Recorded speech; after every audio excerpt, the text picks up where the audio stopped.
India, a land of culture, of excitement,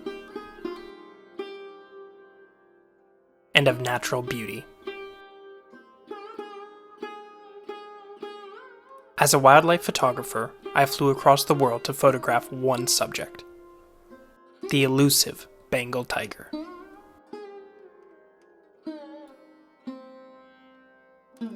Before I ventured into the jungle, though, I had one quick stop to make. After all, I had flown all the way to India, so I just had to visit the country's most iconic monument, the Taj Mahal.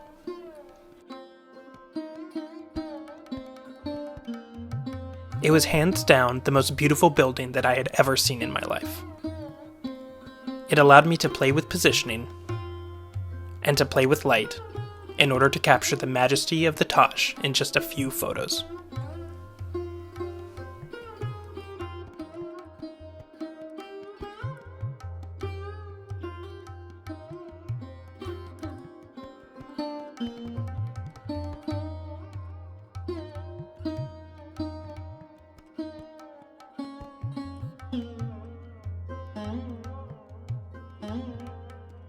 After spending the morning photographing the Taj, I headed to my next landmark to photograph: the Agra fort.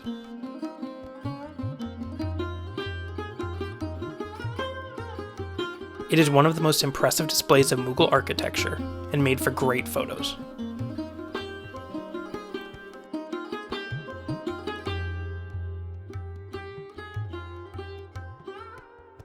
As fun as this different type of photography was, I had seen enough of the bustling cities of India, so I hopped on another plane and headed into the rural countryside of central India.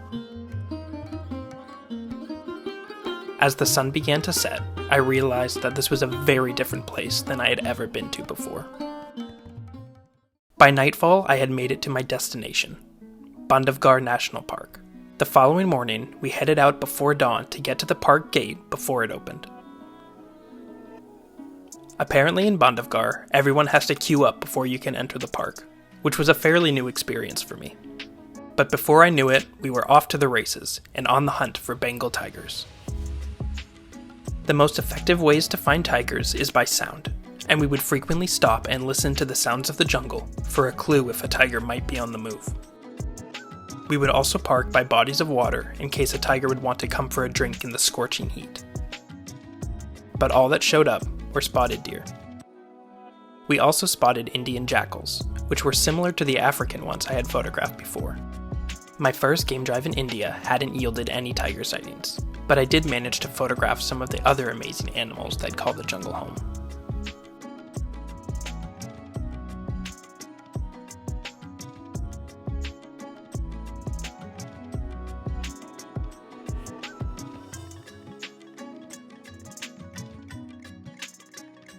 After game drives, I would return back to the amazing King's Lodge, a 5-star luxury lodge run by Pug Dundee Safaris.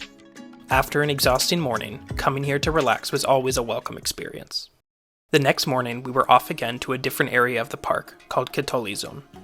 In many of India's national parks, the park is divided into separate zones with only a certain number of vehicles allocated to each zone every day. That means that every day I was exploring a different area, which meant different chances for tiger sightings. The previous day, we were in Magdi Zone and came up short, so I had high hopes that Khitauli would deliver. Unfortunately, it was looking like another bust, but then a group of vehicles raced up in front of us. Way down in a patch of grass, we spotted a male tiger lounging in the shadows. Too far for photos, and he didn't seem like he was interested in moving, so we left him for now. While I was after tigers, I didn't want to be so focused that I neglected other subjects. I was forcing myself to shoot a diversity of wildlife and showcase all that India has to offer.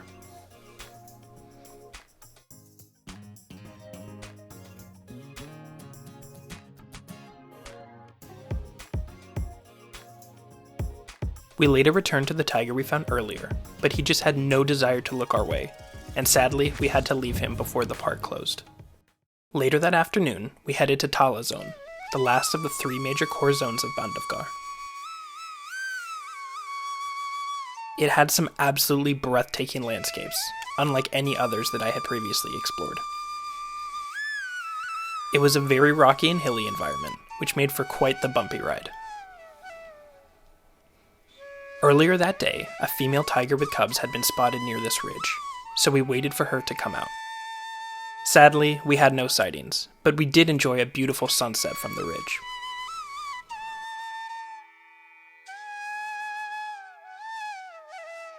The next morning, it was back to Magdi zone, where I was hoping we would finally get a good tiger sighting after 3 days of no luck. Right past the park gate, we found a bull elephant, a subject that I was hoping to see during my limited time in Bandhavgarh. In 2018, a herd of about 40 elephants made their way into Bandhavgarh from neighboring states, the first time in 100 years that elephants could be found here. Since they are fairly new to the park, they can be incredibly shy, and this bull never felt comfortable enough to come out for a closer photo. With golden morning light coming through, I decided to photograph some Indian gore that I found in a nearby field.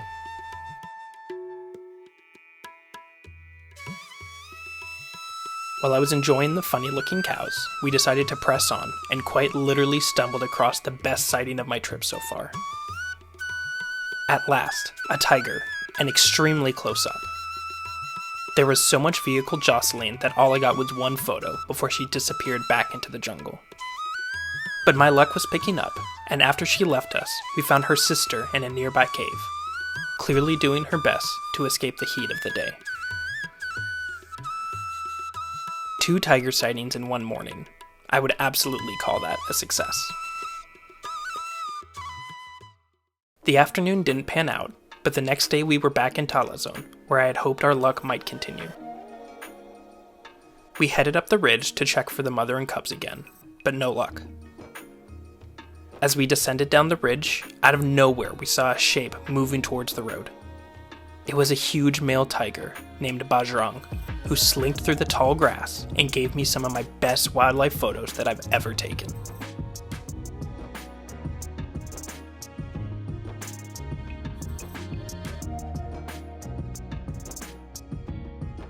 This was the absolute highlight of my trip, and at last I had some really good tiger photos that I was happy with. That afternoon, we were back in Khitauli zone, and my spirits were so high from earlier that I didn't care what we'd see. We decided to stake out a waterhole, and it proved to be the right strategy for the drive. As the light was fading, a male tiger named D1 came down and laid in the water right in front of us. He curiously watched as the tourists around him oohed and awed, with many smartphone cameras going off all at once. It sure is an interesting life that these tigers live.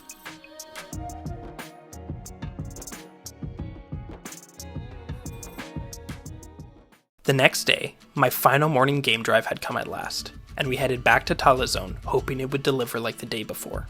As we waited for the gate to open, I spotted a small owl in a nearby tree. A good omen for the drive, I thought. Right out of the gate, we found a bull elephant out in the open, and I got a few shots in low light before he headed off, just as the sun was rising. Later on, we had heard that there was a tiger sighting deep in the forest. This was Dottie, the mother of the 2 females I had seen earlier in Magdi. Unfortunately, no good photos, but still a great sighting. Just as we were about to call it a day, we decided to quickly check one last waterhole. And laying there, completely unexpectedly, was Bajrang. Tiger sightings in India are usually so chaotic and frustrating with so many vehicles, but for once we had found a tiger all to ourselves. And instead of worrying about getting the shot in a split second, I could actually sit and enjoy being in the presence of a wild tiger.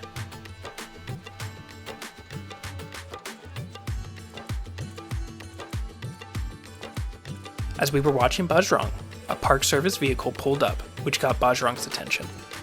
But inexplicably, the park ranger got out, which sent Bajrang into a fury as he snarled and dashed out of the water. Tigers do not like humans on foot, and I was thankful that I had already gotten to enjoy the sighting before the ranger ruined it. A mixed bag to end the trip on, but still, always special to see a tiger.